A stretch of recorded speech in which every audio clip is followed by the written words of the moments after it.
আপনাদের যে বলেছিলাম গাছে মানে পোকা লাগলে এবং পাতা শুকিয়ে গেলে জৈব সার কি প্রয়োগ করবেন, সেই জৈব সারের মধ্যে নিয়ে চলে এসেছি। এই দেখুন নিম তেলটা আপনারা পার লিটার জলে 2 ml করে কিন্তু দিয়ে দেবেন। আর এমএলরা চলে এসেছি আজকে আপনাদেরকে দেখাবো বলে, কি বলুন তো, এই সময় কুল গাছে চাপান সার দেওয়ার সময়, তাই আপনাদেরকে দেখাচ্ছি যে চাপান সার কি কি দেবেন না দেবেন এবং কি দেওয়া দরকার, কেন দেওয়া দরকার, সেগুলো সবই আমি আপনাদের সঙ্গে দেখানোর চেষ্টা করছি। এবার দেখুন, এই সময় কুল গাছে কিন্তু অবশ্যই ফুল চলে আসবে, কারোর হয়তো গাছে চলেও এসেছে, আবার কারোর বাকি আছে। যেমন আমার খানিকটা ছোট্ট ছোট্ট ফুল সবে ধরেছে, সেই জন্য কি কি সার দেবো না দেবো সেগুলো অবশ্যই আমি আপনাদের সঙ্গে শেয়ার করব। হ্যাঁ, কেন দেবো সেগুলো ডেসক্রিপশানে আমি দিয়ে দেবো এবং বলেও দেবো কেন দিচ্ছি। এবং আপনাদেরকে আরও যেটা কথা বলি যে এই সময় সারটা দিয়ে দিলে ফুল যখন হবে ফুল ঝরবেও না এবং ফলটাও ঝরবে না।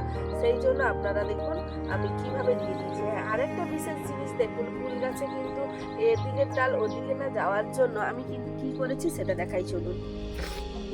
যাতে এদিকের ডাল ওদিকে না আসে সেই জন্য আমি দেখুন কি সুন্দরভাবে টায়ার দিয়ে দিয়েছি।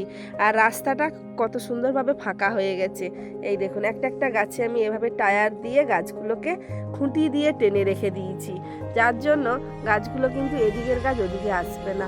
আর চলুন আপনাদের যেটা দেখাই, কুল গাছে কি সুন্দর ফুল চলে এসছে, ছোট্ট ছোট্ট ফুল চলে এসছে। দেখুন এই ফুলগুলো চলে এসছে, ফুল চলে এসছে দেখুন।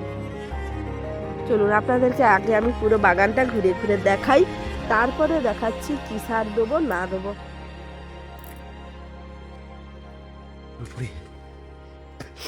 দেখুন পুরো কিন্তু বাগানটাকে আমি ঘুরে ঘুরে দেখানোর চেষ্টা করছি, একটু নিয়েই দেখাতে হবে, না হলে হবে না। কারণ যেহেতু কুল গাছ যত আমি টায়ার দিয়ে রাখি না কেন, তবুও গাছগুলো অনেকটা এদিক ওদিক হয়ে ডালপালাগুলো ছড়িয়ে গেছে। পুরো বাগানটা দেখতে থাকুন এভাবে। দেখুন আর একটা জিনিস, এই সময় কিন্তু পাতাতে প্রচুর পোকা লাগবে, সেই পোকা লাগার জন্য কি স্প্রে করবেন সেটাও কিন্তু আমি আজকে বলে দেব। আর নিম পিড়ি তো দেওয়া হবে, সেটা গাছের গোড়াতে। আর দেখুন এই পাতাগুলো দেখুন কুঁকড়েও যাচ্ছে সে, আর এর জন্য নিম তেল স্প্রে করতে হবে।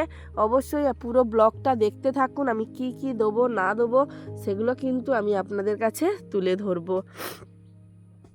চলুন আগে কি দিয়ে দিই।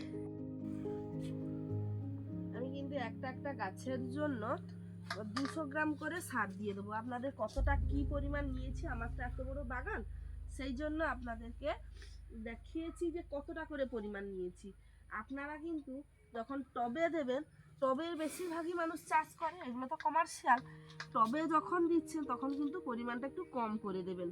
আর টবের গাছটা পারলে একটু পেপার দিয়ে চাপা দিয়ে দিবেন, দেওয়ার পরে মাটিটা একটু শুকনো হলে সারটা দেবেন, তাহলে ভালো হয়। কারণ এই সময় তো বৃষ্টির পরিমাণ প্রচুর আছে, সেই জন্য আপনারা কিন্তু এভাবে দিতে থাকবেন। দেখুন গাছের গোড়ার থেকে কিন্তু প্রায় 1 চাকর দূরত্বে আপনারা এই গর্ত করে সারটা দেবেন। আর এই সময় বেশিরভাগ তো মানে কি বলবো মাটি কাদাই থাকে, সেই জন্য আপনাদের বেশি গর্ত করতে হবে না।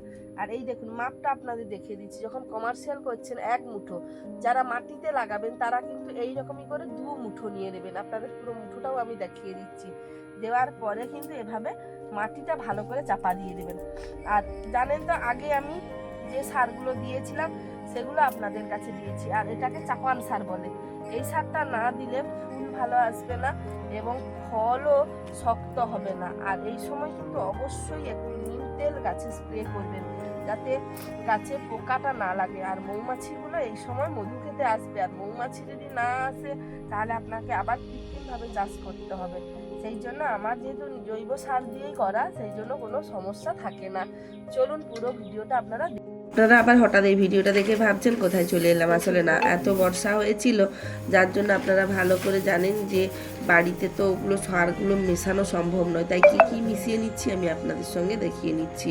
সর্ষে পিঁড়ি আর নিম পিঁড়ি, এপসাম সল্ট আর সাদা পটাশ বা এসওপি যেটাকে আমরা বলি, আর দিয়ে দিচ্ছিলাম 10-26। এবার প্রত্যেকটার উপকারিতা আমি চলে আসি।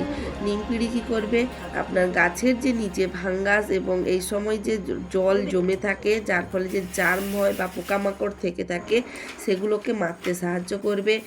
আর সর্ষে পিঁড়ি আপনার গাছের পুষ্টি বৃদ্ধিতে গোড়া শক্ত করতে সাহায্য করবে এবং ফুলটাও শক্ত করতে সাহায্য করবে। এবং সাদা পটাশ গাছের ফুল ধরতে সাহায্য করবে, আর ফল এবং ফুল ভালোভাবে থাকতে এপসাম সল্ট সাহায্য করবে।